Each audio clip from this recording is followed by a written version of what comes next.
वहाँ पे बहुत चीखे की आवाज़ सुनाई दिया।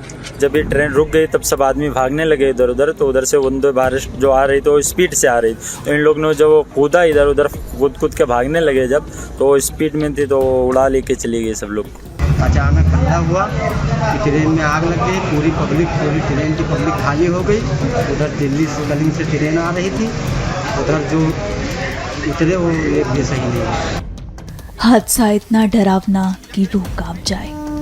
महाराष्ट्र के जलगांव से पुष्पक एक्सप्रेस गुजर रही थी कि तभी आग लगने की अफवाह फैली और अफरा तफरी मच गई। ट्रेन रुकी, कुछ यात्री बगल की सूखी नदी में कूदे तो कुछ बगल की पटरी पर, और ट्रेन से कूदना ही उनके लिए काल बन गया। उसी समय दूसरे ट्रैक से कर्नाटक एक्सप्रेस रफ्तार से गुजरी और वहां मौजूद तमाम लोग काल की काल में समा गए। प्रत्यक्षदर्शियों से जब हमने बात करने की कोशिश की तो उन्होंने क्या बताया, सुनिए। यहाँ पे गाड़ी जब रुकी तो हम यहाँ जब पहुँचे तो पुष्पक एक्सप्रेस खड़ी थी, उसके बाजू में कर्नाटक एक्सप्रेस खड़ी थी। तो आप साइड में पुष्पक जब खड़ी थी तो उसमें नॉर्मल धुआं निकला, ज़्यादा नहीं था, नहीं के बराबर ही था समझो। लेकिन पब्लिक को मेरे ख्याल से ऐसा लगा कि गाड़ी में आग लगी, उसके हिसाब से पब्लिक चेन पुलिंग हुआ बोले, ऐसा बोल रहे थे गाड़ी में के लोग। लेकिन जब गाड़ी रुकने के बाद में पब्लिक को धुआं देख के वो नीचे उतर पड़े। तो एक बाजू नदी थी, तो नदी में बहुत गहराई थी समझो 12-15 फीट तक की, और दूसरी तरफ डाउन साइड की पटरी थी। तो वो पटरी पर उतर के खड़े होने लगे लोग, लेकिन सामने से जो टर्न था बड़ा वाला, तो वो टर्न उनको गाड़ी दिखाई नहीं दी। वो गाड़ी दिखाई नहीं देने की वजह से सामने से स्पीड में गाड़ी थी कर्नाटक एक्सप्रेस, तो वो कर्नाटक एक्सप्रेस की चपेट में बाकी लोग आ गए समझो। बाकी ने नदी में छलांग लगा दिया, पानी नहीं था, सूखी नदी थी, उसमें बाकी घायल हो गए।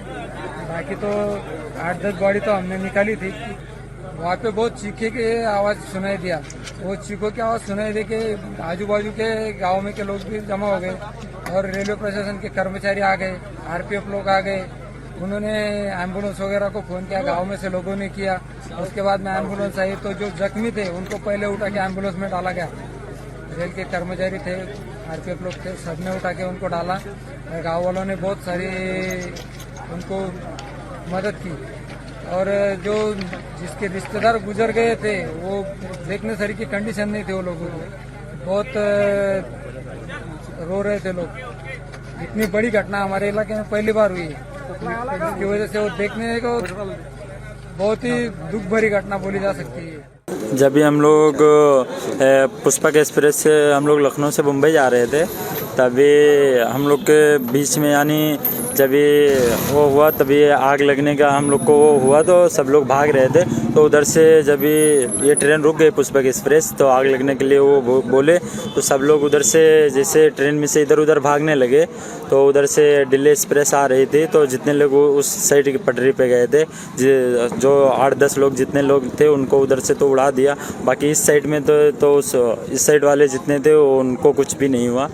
और दिल्ली एक्सप्रेस जो आ रही थी वो बहुत स्पीड से आ रही थी, उन लोग कूदे और तुरंत ही उड़ा लेके चली गई सबको। आप कहाँ से कहाँ तक सफर कर रहे थे? हम लोग लखनऊ से मुंबई के लिए सफर कर रहे थे। कितने लोग थे? हम केवल 7 लोग थे।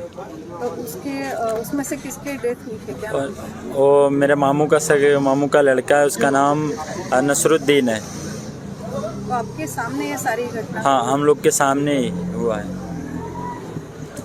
क्या लग रहा है आपको कि आपका एक साथी आपने गवा दिया है? किस तरह से आप देखते हो ये सब घटना आंखों के सामने हुई थी? वो तो दुख तो है ही है, जब सगा होके इतना रहेगा तो दुख नहीं होएगा सबको। सच में आग वहाँ पे आपने देखी थी? हाँ, हम लोग ने जब नीचे आया तो हम लोग ने धुआं भी देखा। अगर हम लोग धुआं नहीं देखते तो हाँ मान सकते थे चलो चैन पुलिंग या कुछ भी हुआ है, लेकिन हम लोग अपने आंखों से देखा कि हाँ धुआं निकल रहा था। तो उन्होंने चलती ट्रेन से कूदा था? नहीं, ट्रेन रुक गई थी तभी कूदे थे। तो जब ये ट्रेन रुक गई तब सब आदमी भागने लगे इधर उधर, तो उधर से वंदे भारत जो आ रही तो स्पीड से आ रही, तो इन लोग ने जब कूदा इधर उधर कूद के भागने लगे जब, तो स्पीड में थी तो उड़ा लेके चली गई सब लोग। अचानक हल्ला हुआ कि ट्रेन में आग लग गई, पूरी ट्रेन की पब्लिक खाली हो गई। उधर दिल्ली कलिंग से ट्रेन आ रही थी, उधर जो उतरे वो एक भी सही नहीं और उतरे तो धुआं निकल रहा था। कहाँ से धुआं निकल रहा है? मतलब 2-3 इंजन वाले डब्बा से छोड़ के 3-4 डब्बा के पास। आपको बता दें कि इस खबर के सामने आने के बाद पीएमओ ने एक्स पर पोस्ट कर कहा, महाराष्ट्र के जलगांव में रेलवे ट्रैक पर हुए दुखद हादसे से दुखी हूँ। मैं शोक संतप्त परिवारों के प्रति अपनी हार्दिक संवेदना व्यक्त करता हूँ और सभी घायलों के शीघ्र स्वस्थ होने की प्रार्थना करता हूँ। अधिकारी प्रभावित लोगों को हर संभव सहायता प्रदान करें।